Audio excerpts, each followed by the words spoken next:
Ladies and gentlemen, good evening. My name is Allan Bernstein, and I welcome you to this event this evening, and thank you for coming. We're going to begin with a pledge to the flag, greatest flag in the world, led by Mr. Jonathan Abelov. See, for those of you able to stand, if you'll join me with putting your hand up your heart. I pledge allegiance to the flag of the United States of America, to the republic for which it stands, one nation under God, indivisible, with liberty and justice for all. Thank you. Ladies and gentlemen, on behalf of the city of Tustin, I welcome you to this special event and the opening of the Courage to Remember exhibit. At this time, I would like to introduce my colleagues, Mr. Mayor Al Murray, Councilman John Nielsen, and Councilwoman Rebecca Gomez. I'd like to thank them for their participation and their support. I also want to introduce our wonderful city manager, Mr. Jeff Parker, Director of Parks and Recs, Mr. David Wilson, and a special thank you to Regina Blankenhorn, who guided me throughout this entire event and made it the success that it is. I also want to introduce Pamela King, Aarons, who's our city treasurer. Thank you. And I can't see without my glasses. That's how I'll cop that. So anyone else here who has come, thank you very much. I'd like to introduce members of the Tustin Unified School District, President James Laird, Vice President Francine Cinto, Board Member Jonathan Abelov, Board Member Lynn Davis, and Board Member Tammy Bullard, who unfortunately was unable to attend this evening. We also have members of Tustin's Commission here. Jeff Thompson is Chair Pro Tem from the Planning Commission, and of course Ms. Donna Peary, previous Woman of the Year and Chair Pro Tem of the Community Services Commission. Thank you. I would like to take this opportunity to recognize some elected officials present here this evening. Villa Park Council Member Deborah Pauly, Orange Mayor Pro Tem Fred Whitaker, Anaheim Council members Gail Eastman and Jordan Brandman, Mission Viejo Council member Rhonda Reardon, Rhonda, she's on her way, President of East Orange County Water District William Vanderwerf, and Board Director Doug Davert, and former council member Mayor of Tustin, also former Mayor of Tustin Jerry Monty, and the Honorable Jim Palmer. I would also like to recognize some special sponsors to this exhibit. SNCF, the Simon Wiesenthal Center Museum of Tolerance, and the Foundation for California, represented by Dr. Fred Balixer and Mr. Ted Gover, who is here in spirit. Thank you. I also wanted to thank the assistants of Rabbi Eli Esri and Rabbi Eli Spitz for their support for this exhibit. If in fact I have missed anybody that I should have recognized, I apologize and thank you in advance once again. Dr. Balixer from Foundation of California would like to come forward and say a few words. Dr. Fred Balixer from the Foundation for California, one of the key sponsors of the exhibit. You notice that Councilman Bernstein said to say a few words. He didn't realize I'm a college professor. And by training, we speak in 50-minute increments followed by an exam. No exam tonight, however, and I promise not to go on for 50 minutes. The exhibit that you will see shortly was created for the 50th anniversary of the Anschluss, the date when Nazi Germany marched into Austria and reunited the two German-speaking halves of what they called the Reich. The exhibit opened on the 50th anniversary in Vienna, a very appropriate place. It has since traveled all the great capitals of Europe and Asia. I personally opened it in Japan, where it was seen by 2.5 million people, in Beijing, Shanghai, Hong Kong, where it was seen by literally hundreds of thousands of people.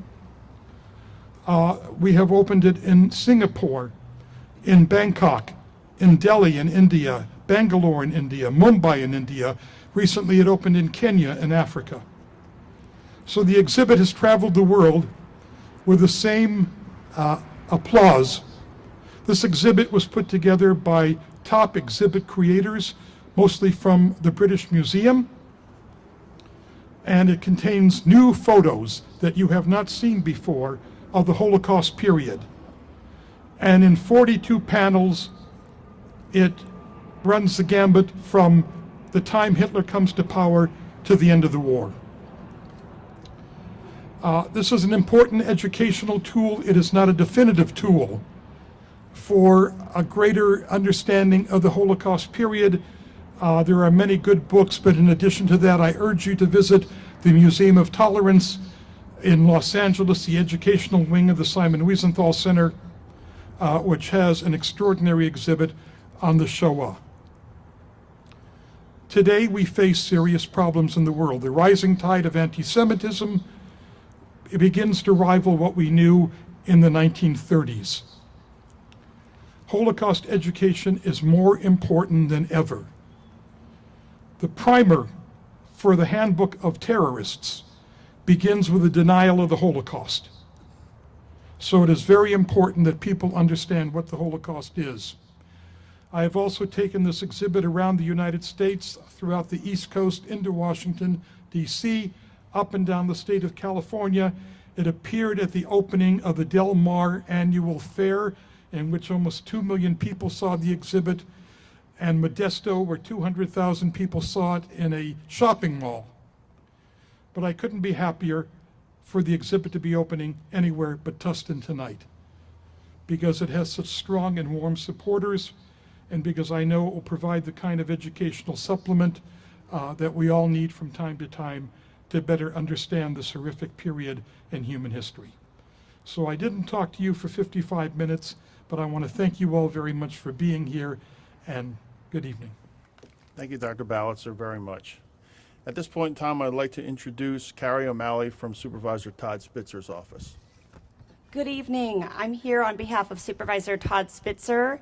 He wanted to express his regrets for not being able to be here this evening. If I could just take a moment and read the certificate from the County of Orange that Supervisor Spitzer would like to present. County of Orange Certificate of Recognition, presented to Orange County Public Library, Tustin Branch, in recognition of the Courage to Remember exhibit, Recalling the Holocaust. I commend you for your efforts to teach our younger generations about this atrocity to ensure that the millions lost are not forgotten. Thank you for your efforts in memory of the victims of the Holocaust. It's given this 27th day of October of 2014. Signed by Supervisor Spitzer. Thank you.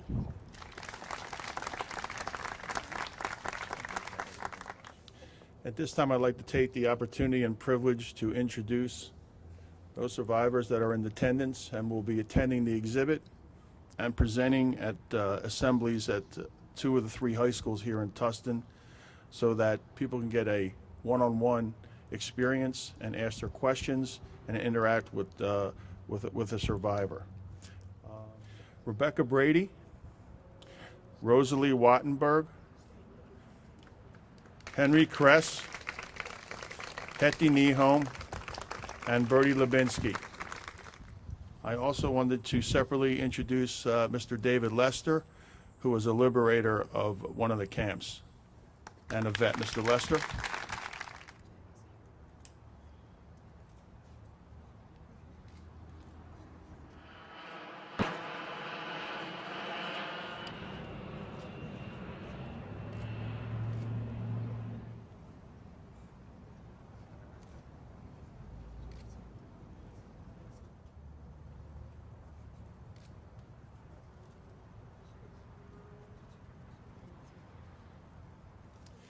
A very special thanks to Kathy Nielsen, who's the Chief Academic Officer for Tustin Unified School District, in organizing the many students and assemblies that will be taking place in the city. Thank you very much, Kathy. Please raise your hand. Please come forward, Kathy, so you receive your certificate.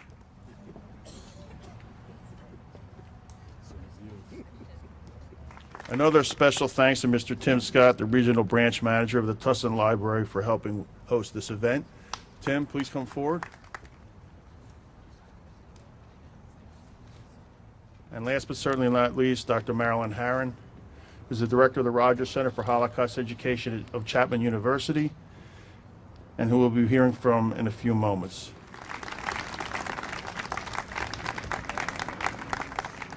When a president or a member of state can brazenly and hatefully call for a second Holocaust by suggesting that Israel, the Jewish homeland, should be wiped off the map, it is clear that not all have learned from the lessons of the Holocaust, and that much work remains to be done.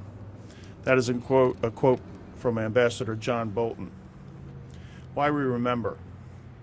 Why do we remember such despicable acts, intense suffering, and cruelty that were the Holocaust? The reason is as simple as it is excruciatingly painful. Despite many who have and continue to stand against tyranny, hatred, intolerance, and unfathomable human cruelty, genocides continue to occur, calling to remember the Armenian genocide, the genocide in Cambodia, Darfur, Sudan, and in North Africa. Holocaust denial is a propaganda movement active in the United States, Canada, and Western Europe, which seeks to deny the reality of the Nazi regime's systematic mass murder of 6 million Jews in Europe during World War II. Several months ago, an assignment in critical thinking in the Rialto School District served to further denial of the Holocaust when Holocaust denial was an essay topic, reinforcing the propaganda of deniers. Thankfully, those students and teachers were afforded the opportunity to clarify these issues and distortions while attending the Museum of Tolerance in Los Angeles. We remember because we must never forget the inhumanity of which humans are capable. We must also remember in order to call forth our human capacity for great acts of courage and heroism and self-sacrifice.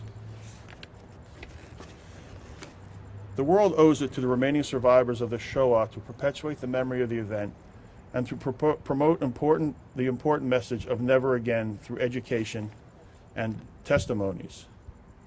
When Yad Vashem, the Israeli Holocaust Museum in Jerusalem, was dedicated on March 15, 2005, the president of Israel, Moshe Katsav, said the museum would serve as an important signpost to all of humankind, a signpost that warns how short the distance is between hatred and murder, between racism and genocide. The denial or distortion of history is an assault on truth and understanding. Comprehension and memory of the past are crucial to how we understand ourselves, our society, and our goals for the future. Intentionally denying or distorting the historical record threatens communal understanding of how to safeguard democracy and individual rights. The Nazi persecution of the Jews began with hateful words, escalated to discrimination and dehumanization, and culminated in genocide. The consequences for Jews were horrific, but suffering and death was not limited to them. Millions of others were victimized, displaced, forced into slave labor, and murdered. The Holocaust shows that when one group is targeted, all people are vulnerable. Today, in a world witnessing rising anti-Semitism, awareness of this fact is critical. A society that tolerates anti-Semitism is susceptible to other forms of racism, hatred, and oppression. This exhibit and the participation of our community places a great responsibility on us. Sir Edmund Burke, famous academician and historian, said, "The only thing necessary for the triumph of evil is for good men to do nothing." We must now accept that responsibility to bear witness to these events. We must discuss and define the messages inherent to this exhibit and make certain that we do not remain silent and do nothing. Never again must be ingrained in all of us, and especially our children. This is the only way to prevent such catastrophes from recurring. This is the way we honor the memory of those whose futures were stolen and equip those whose futures are imminent. Thank you. I would now like to take this opportunity and privilege to invite Dr. Harron to address us. Dr. Marilyn Harron. Good evening. Thank you, Councilman Bernstein, for giving me the opportunity to speak at the opening of this important exhibit from the Museum of Tolerance. I would like to share a few thoughts about the courage to remember, the courage to know, and the courage to act. The title of the exhibit, The Courage to Remember, draws us simultaneously toward the past and the future. Let me first speak about the past. The witnesses to the Holocaust who are here today have no need of the photographs or the words of this exhibit to recall what they experienced. For them, the memory of the Holocaust is always present, always part of their lives. Speaking of their experiences, sharing their most painful memories takes extraordinary courage and extraordinary hope. They know that we can never know what they know, never truly comprehend what they experienced. Words will always fail, and yet these witnesses have the courage to speak, to believe that their words can affect our lives and actions, our futures. And so, as we engage with this exhibit, we must have the courage not only to look at the images, but to see them. Not only to read the words, but to make them present to ourselves. Those of you who are privileged to know the late Leon Layson, the youngest member of Schindler's List, will never forget his speaking of his beloved older brother Zolek. For Leon, the past became present whenever he spoke of Zolek, who refused Schindler's offer to rescue him from deportation because he would not leave his girlfriend to travel alone to an unknown destination. It was the last decision he made. They died in Belzec. As Leon spoke, he became a boy once again, remembering the brother who allowed him to tag along even when he wanted a moment with his girlfriend, the teenager who could repair anything and even build a crystal radio from scratch. In those moments, Zolek not only became present to Leon, he became present to us. With the passing of each survivor, our responsibility for memory becomes greater. As Elie Wiesel has said, we must become the witnesses to the witnesses, the guardians of truth, in a world where there is still injustice and bigotry, anti-Semitism, and denial of the Holocaust, sometimes expressed openly, sometimes disguised as questioning and debate, as if the reality of the Holocaust were still in doubt. It would be comforting to believe that we could trace the origins of the Holocaust to ignorance. Yet we know that many of the planners of genocide were highly educated. Indeed, of the 15 participants who met at the Wannsee Conference in January 1942, where the final solution was put together and finalized, 8 of the 15 had advanced degrees. 80 years ago, in the Germany of 1934, educated men who had once served democracy devoted their time and invested their intellect in formulating laws and policies designed to deprive their Jewish colleagues and neighbors of all they valued, of fundamental rights and simple pleasures. Jewish lawyers and judges were denied access to the courts and admittance to the bar. Elderly Jews who enjoyed going to the parks for a simple walk were prohibited from sitting on park benches.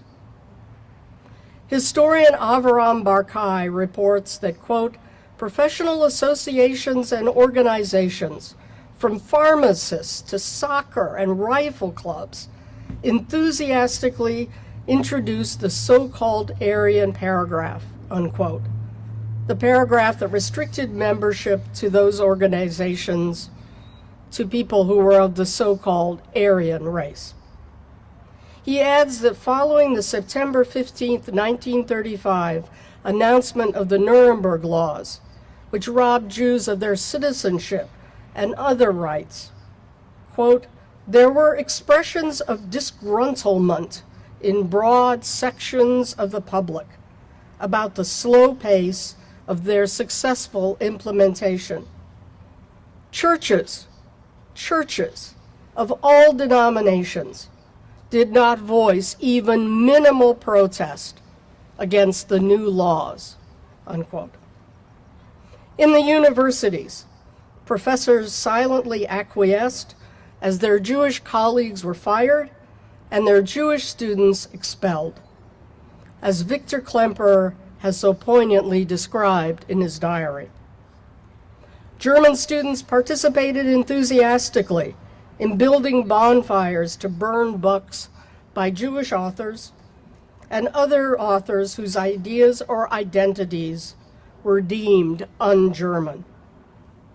With rare exceptions, teachers and students endorsed the Nazi hierarchy that placed the so-called Aryans at the top and Jews along with the Roma and Sinti at the bottom. Fully 45% of the non-Jewish physicians of Germany voluntarily joined the Nazi Party. 25% of them joined the Brown Shirts, the Sturmabteilung, and 7% of them joined the SS. In 1934, most Germans chose either to know and support the actions against the Jews, or chose to know and remain silent. Horst Kruger, who grew up in Nazi Germany, tells of his father, a minor bureaucrat in the Ministry of Culture. Under the Nazis, his life went on as it had before. He rode the same train to and from work each day. He held the same job.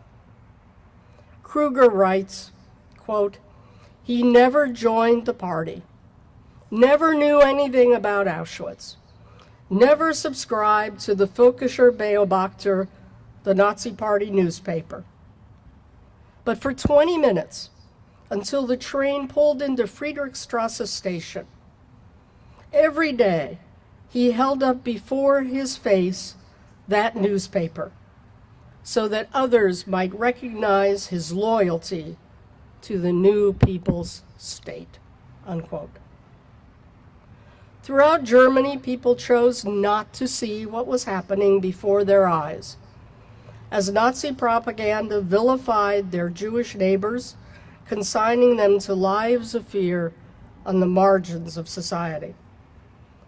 Lucy Adelsberger, a renowned Jewish German physician, returned to Germany from a fellowship at Harvard because she could not bear the thought of her aged and ill mother facing persecution alone. She gives a haunting description of what life was like in Germany 80 years ago. Quote, fear clings to the walls in your bedroom, crawls along the floor, and drips down from the ceiling. When you cross the threshold of your home, fear seizes you at the door and embraces you in an inescapable net.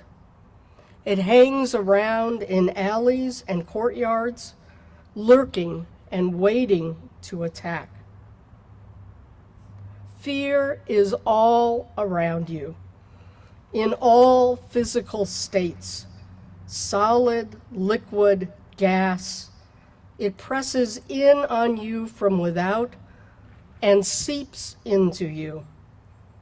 And you have to hold it deep within yourself, silently, so as not to pass it on to others. Fear has a beginning, but no end. Fear is the antechamber to hell, unquote. This exhibit is about memory and knowledge. To learn from the exhibit requires us to do more than stand in front of the posters and allow the images and words to wash over us. To learn from this exhibit requires both our heads and our hearts, our commitment to making meaning from facts in ways that will inform our lives. To learn in this way requires courage.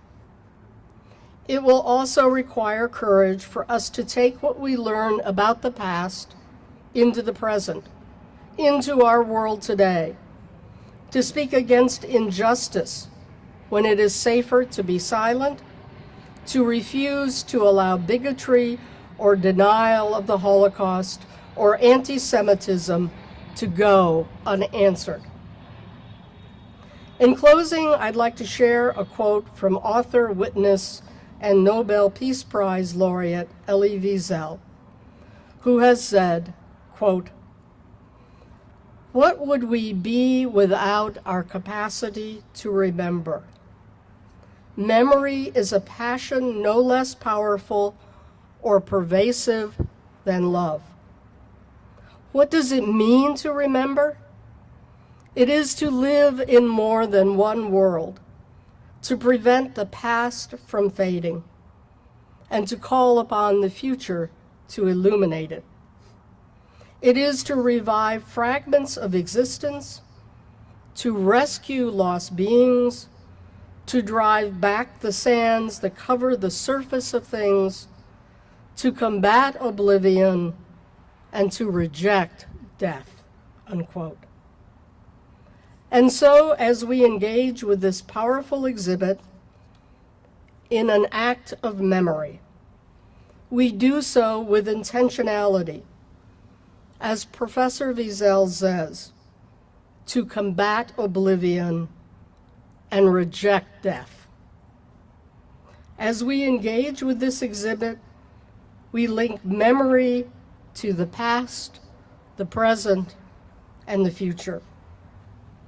In the names of those who perished and those who witness in their name, we vow that we will have the courage to know, the courage to remember, and the courage to act. Thank you. Thank you, Professor Harron. Thank you. I'd now like to bring Mr. Jack Parisher to the stage. Thank you. And thank you all. I must tell you, I'll be much, much shorter. Also, I will tell you, not from the point of view of a knowledgeable person about the Holocaust who has learned, but one who has experienced it. So, my parents, sister, and I had survived hiding. We were not in concentration camps. So I owe my life to 5 Polish families who risked their lives so we persist. And I want you to remember and imitate the goodness of those kinds of people, not the horrors, because we gain much more knowing that than knowing about the horrors. The other thing I want to tell you is that I live purposefully. I don't belong to the church, but I do live purposefully. So I ask myself, why do I need to know or remember the Holocaust? Or for that matter, I prefer genocide. Because I want no other genocides to happen. Now, you might say, this guy's crazy. And a good deal of it is true. But in my view, genocides will not stop unless we make it stop. And so there's 2 ways to make it stop. One, you can wait until it happens, and then you can send in your might and stop it. But that is very costly because it takes time to get organized to stop. So the other way is to forestall, preclude. And that may appear to you as a very crazy idea, but we do it all along. We now have an epidemic. What do we do about the epidemic? We're not prepared, so we hurry to prepare a vaccine to stop it. In the same manner, we need to do vaccines for genocide.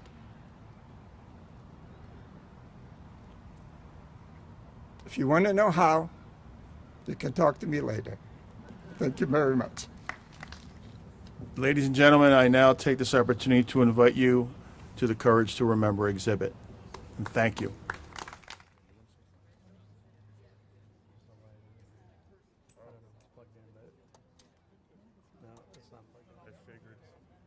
I didn't even know. I figured this stand here, because I was like, 5 minutes after I spoke, it's dark. Hi, my name is Deborah Pauley. I'm a councilwoman in the city of Villa Park, and I was honored to have been invited for the opening ceremony for the Courage to Remember. You know, I've actually been to Germany, and I've seen some of this, the history there. But to see this, it's actually hard to read. I don't even know if I can talk about it, but it's very important for the future of our country, of our world, to pay attention to these kinds of atrocities. Man's inhumanity to man is very real, and it could happen again unless we have our eyes wide open. If we don't know our history, we are doomed to repeat it, and those who want to oppress or suppress that history, they're the evil ones. What's up, John? I'm a division chief with Orange County Fire Authority. And thank you very much for the invitation to take a look at this exhibit. It's very moving, and it really does show the atrocities that happened so many years ago. Even though I'm too young to, you know, I wasn't born at the time, it still really illustrates the atrocities that one race can do to another, and that to remember that we need to have the courage that this will never happen again. Just coming through this exhibition is breathtaking, as was encouraged. You need to go through it and just let the wave of emotions kind of sweep through you as you take in the photographs and the statements and a very dark, dark period of human history. And we need to remember it so it doesn't happen again. Good evening. My name is Rabbi Shui Eliezer from Chabad of Tustin, and it's an honor to be here tonight at the opening of the exhibit. It's amazing that the city has taken the time and given the resources, the room to put on such an exhibit to remember. It's also a way of honoring those individuals who live here in the community, and to honor them and to remember the suffering that they went through. And this exhibit, just walking through it, is eye-opening, and I hope it'll be a wonderful opportunity for the students of this community, Tustin, to get a glimpse of what survivors went through, and hopefully that will ensure that there's never again another genocide. So thank you very much.